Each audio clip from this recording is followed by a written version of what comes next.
இந்தியாவின் அதிக எக்ஸ்பெக்டேஷன் கொண்ட ஒரு படம், பாக்ஸ் ஆஃபீஸ்ல பல நம்பர்களை செய்ய போற படம், ஸ்ரீலீலாவோட கேமியோ டான்ஸ் போன்ற ஃபேக்டர்ஸ்லாம் தாண்டி இந்த புஷ்பா 2 மேல நமக்கு இருந்த எக்ஸ்பெக்டேஷன் காரணம் அந்த ட்ரெய்லர்ல இருந்த சுகுமார் ரைட்டிங்ஸ் அப்படிங்கிற அந்த டேக்லைன் தான். அந்த ரைட்டிங் ப்ராசஸ்ல ரைட்டர் அண்ட் டைரக்டர் சுகுமார் நிறையவே எஃபர்ட்ஸ் போட்டிருக்காரு இந்த குறிப்பிட்ட பிரான்ச்சைஸ்க்கு. அதெல்லாம் நமக்கு எந்த அளவுக்கு ஒர்க் அவுட் ஆயிருக்கு, எதெல்லாம் ஒர்க் அவுட் ஆகல போன்ற விஷயங்களை இந்த ரிவ்யூல சொல்றேன். And mild spoilers ahead. Pushpa 2 the rule part 1ல சந்தனமரம் வெட்டுற கூலியா இருந்த புஷ்பா இப்ப அந்த சிண்டிகேட்டுக்கே லீடர் ஆயாச்சு. அண்ட் அது மட்டும் இல்லாம அந்த சித்தூர் டிஸ்ட்ரிக்டே அவர் தான் ரூல் பண்ணிட்டு இருக்காரு. போலீஸ் ஸ்டேஷன்லாம் கூட விலைக்கு வாங்குறாரு. அங்க அந்த டிஸ்ட்ரிக்ட்குள்ள புஷ்பா கேட்காம எதுவுமே நடக்காது. அந்த டிஸ்ட்ரிக்டோட அரசியலையே புஷ்பா தான் தன்னோட கட்டுக்குள்ள வச்சிருக்காரு. இதுக்கடையில அந்த பார்ட் 1லயே அவருக்கும் ஃபகத் ஃபாசில் கேரக்டருக்குமான அந்த ரைவல்ரி இருக்குல்ல, அது இந்த பார்ட் 2லயும் தொடருது. இந்த நிலையில ராஷ்மிகா மந்தானா சிஎம் கிட்ட ஒரு போட்டோ எடுக்கணும்னு சொல்லி புஷ்பாட்ட கேக்குறாங்க. அந்த போட்டோனால எப்படி அந்த ஸ்டேட்டோட அரசியலே மாறுது, அதை மாத்துறதுக்காக புஷ்பா என்னெல்லாம் பண்றாரு, இதுக்கிடையில இவருக்கும் ஃபகத் ஃபாசில் கேரக்டருக்குமான அந்த ரைவல்ரி என்ன ஆச்சு போன்ற விஷயத்த 3 மணி நேரம் 22 நிமிஷம் இழுத்து வச்சு சொல்லியிருக்கிறது தான் இந்த புஷ்பா 2 த ரூல் படத்தோட கதை.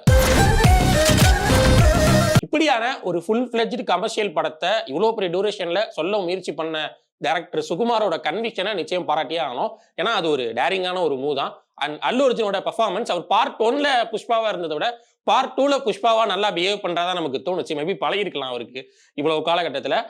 பல இடங்கள்ல ரொம்ப இயல்பா நடிச்சிருந்தார். குறிப்பா இன்டர்வல் சீன்ல ஒரு இடத்துல பேசிட்டே இருப்பாரு, ஒரு லென்த்தி டைலாக் பேசிட்டு இருக்கிறப்ப டக்குனு பின்னாடி திரும்பி அக்கா எங்கடா இருக்கிறான்னு சொல்லிட்டு கேட்பாரு. அந்த இடம்லாம் ரொம்ப ரசிக்கும்படியே இருந்தது. மாஸ் காட்டுறது, பஞ்ச் டைலாக் பேசுறது மட்டும் இல்லாம அந்த கேரக்டருக்கு ஒரு சின்ன அவமானம் நடந்தா கூட அந்த கேரக்டர் எவ்வளவு சென்சிட்டிவா ரியாக்ட் பண்ணும், அண்ட் அந்த கேரக்டர் இருக்கிற ஒரு emotional side, and Rashmika Mandanna கிட்ட குழஞ்சு பேசுறது போன்ற எல்லா இடங்கள்லயும் அல்லு அர்ஜுன் பட்டையை கிளப்பியிருக்காரு. மறுபக்கம் ஒரு காமிக்கல் சைக்கோபாட் கேரக்டர்ல ஃபகத் ஃபாசில் அதுக்கே அளவெடுத்து செஞ்ச மாதிரி உள்ள ஃபிட்டின் ஆகிக்கிறாரு. இப்படி சொல்றது ஒன்றும் புதுசு இல்லை, ஏன்னா அவர் இந்த மாதிரி நிறைய கேரக்டர்ஸ் பண்ணிக்கிறாரு. ஆனா அந்த கேரக்டர்ஸோட எந்த சாயலும் இல்லாம இந்த ஷெகாவட் கேரக்டர் அவர் போர்ட்ரே பண்ணிக்கிற விதம் இருக்குல்ல, that is for you. Rashmika Mandanna Allu Arjun கூட ஊழல் செய்யற காட்சிகள், அண்ட் அவருக்கு ஏதாவது ஒரு அவமானம் நேர்ந்தா அந்த இடத்துல எமோஷனலா பேசுற காட்சிகள் போன்ற இடங்கள்லாம் நல்லா ஸ்கோர் பண்றாங்க. ஆனா நமக்கு பர்சனலா அந்த ஸ்ரீவல்லிங்கிற கேரக்டரோட இன்னசென்ஸ் அவங்க போர்ட்ரே பண்ற சில இடங்கள் ரொம்ப ரசிக்க வச்சுது. அதை தாண்டி ஏனைய கதாபாத்திரங்கள் எல்லாமே அந்த கதாபாத்திரங்களுக்கு ஏற்ற வேலைகளை செஞ்சிருக்கிறாங்க. ஆனா பார்ட் 1ல இருந்த முக்கியமான கதாபாத்திரங்களான அனஸ்வியா, சுனில் போன்ற நடிகர்களோட கதாபாத்திரங்கள் இந்த படத்துலயும் வருது. ஆனா அந்த பாத்திரங்களுக்கான ஸ்கோப் இந்த படத்துல எதுவுமே இல்லை.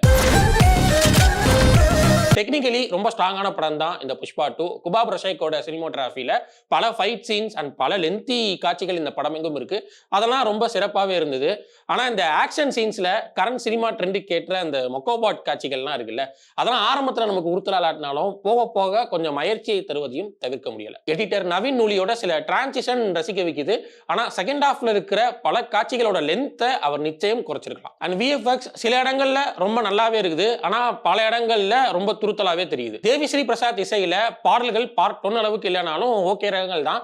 அதுல ஊவன்டா மாமா பாட்டுக்கு க்ளோஸ் ரீப்ளேஸ்மெண்டா இந்த படத்துல இருக்கிற அந்த கிசிக் பாட்டு இருக்குல்ல, அது சாங்காவும் சாங் பிளேஸ்மெண்டாவும் நமக்கு சுத்தமா ஒர்க் அவுட் ஆகவே இல்லை. பேக்ரவுண்ட் ஸ்கோர் சாம் சிஎஸ், தேவிஸ்ரீ பிரசாத் 2 பேரும் சேர்ந்து பண்ணிக்கிறாங்க. இதுல சாம் சிஎஸ் மியூசிக்கோட எஃபெக்ட புரிஞ்சவங்க அன்னப்பறவை போல இது 2ல யாரு எதெல்லாம் பண்ணிருப்பா அப்படிங்கிறத சீன்ஸ்ல இருந்து பிரிச்சு எடுத்துருவாங்கிறது திண்ணம். புஷ்பா 2 படத்தோட பிரச்சனைகள் என்ன? ஃபர்ஸ்ட் ஹாஃப் ஒர்க் ஆன அளவுக்கு நமக்கு செகண்ட் ஹாஃப் ஃபுல் ஃபிளெஜ்டா ஒர்க் அவுட் ஆகல. அது காரணம் ஹீரோவை எந்த வில்லனாலும் எதுவும் பண்ண முடியாது அப்படின்ற ஒரு ஃபீல் நமக்கு எப்பவோ வந்துருது. அதனாலேயே அந்த ஹீரோ வில்லனுக்கு இடையான அந்த கேட் அண்ட் மவுஸ் கேம்ல எந்தவித சுவாரஸ்யமும் இல்லை. அண்ட் ஃபகத் ஃபாசில் கேரக்டரை அவர் என்னதான் நல்லா போர்ட்ரே பண்ணி நடிச்சிருந்தாலும் அந்த கேரக்டரை ஒரு கட்டத்துக்கு மேல டம்மி பண்ணிடுறாங்க. அதுக்கப்புறமா ஒரு கட்டத்துல அந்த கேரக்டருக்கு ஒரு எண்டு வேற கொடுத்துடுறாங்க. ஆனா அதுக்கப்புறமாவும் படம் ரொம்ப நேரம் ஓடுது. அந்த இடங்கள்லாம் எந்தவித சுவாரஸ்யத்தையும் நமக்கு தரல. குறிப்பா படத்தோட செகண்ட் ஹாஃப்ல அம்மன் வேஷம் போட்டு ஆடுற மாதிரி ஒரு பாட்டு ஒன்று வருது. அந்த பாட்டுக்கு அப்புறமா நடக்கிற ஃபைட்டு, அந்த ஃபைட்டோட ரிஃப்ளெக்ஷனா ஹீரோ கிட்ட அடி வாங்குறதுக்காக இன்னொரு வில்லன் உருவெடுக்கிற சீன்ஸ் எல்லாம் கொஞ்சம் கூட ஒர்க் அவுட் ஆகவே இல்லை. இன்னும் சொல்ல போனா படத்தோட களத்துல இருந்தே கொஞ்சம் டீவியேட் ஆன ஒரு ஃபீலும் கிடைச்சது. அண்ட் அப்படி உருவாகிற வில்லன் கூட ரொம்ப ஸ்ட்ராங்கான வில்லனாலாம் இல்லை. இன்னும் குறிப்பா சொல்லணும்னா அவர் அந்த ஃபைட்ல முறைச்சிட்டு போறதெல்லாம் பாக்குறப்ப எஸ்எம்எஸ்ல ஜீவா சொல்லுவார்ல, நீ முறையதை பார்த்தா கிளைமேக்ஸ்ல வந்து ஃபைட் பண்ணுவ போலேன்னு, அதே மாதிரி நம்மளும் நினைக்கிறோம். அதே மாதிரி அவர் வரவும் செய்யறாரு. புஷ்பா கேரக்டருக்கு பின்னாடி இருக்கிற அந்த இமோஷனல் சைடை பார்ட் 1ல நல்லாவே சொல்லியிருப்பாங்க. ஆனா அந்த அளவுக்கு இம்பாக்டோட பார்ட் 2ல சொல்லலை. அண்ட் அதனாலேயே கிளைமேக்ஸில் நடக்கிற அந்த இமோஷனல் காட்சி நமக்கு கொஞ்சம் கூட ஒர்க் அவுட் ஆகவே இல்லை. அண்ட் பார்ட் 1ல நிறைய வசனங்கள் ரொம்ப சூப்பராக இருக்கும். குறிப்பாக ஒரு கோடாரி வசனம் ஒன்று வரும், உலகம் உங்களுக்கு துப்பாக்கியை கொடுத்துருக்கு, என்கிட்ட கோடாரியை கொடுத்துருக்குன்னு. அந்த மாதிரியான ஒரு நல்ல வசனங்கள்லாம் இந்த பார்ட்டில் சுத்தமாக இல்லவே இல்லை. அது ஏன்னு தெரியல. மேலும் ஒரு பொண்ணை ஹராஸ் பண்ணுற ஒரு சீனை இவ்வளவு ஆப்ஜெக்டிஃபையிங்காக காட்டின விதத்தை நிச்சயம் தவிர்த்திருக்கலாம்.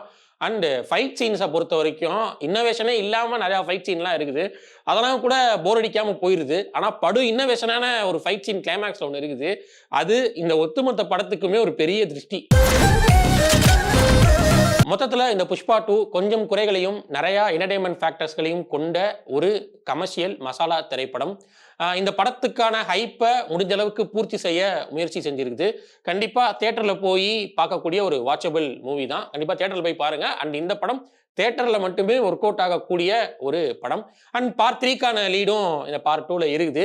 அது ஒரு கிளிஃப் ஹேங்கரோட முடிச்சிருக்கிறாங்க. அது ஒரு நல்ல மூவாவே தெரிஞ்சு. ஏன்னா சம்மந்தமே இல்லாத ஒரு கேரக்டரை கிளைமேக்ஸில் கூப்பிட்டு வந்து இனிமேல் இவர் தான் வில்லன் சொல்லி இன்ட்ரடியூஸ் பண்ணி ஒரு லீட்லாம் கொடுக்காம இப்படி ஒரு லீடு கொடுத்தது கொஞ்சம் இன்ட்ரெஸ்டிங்காகவும் ஒரு நல்ல மூவாவே நமக்கு பட்டுச்சு. அவ்வளவுதான் மக்களே. Let's live cinema, watch cinema, share cinema.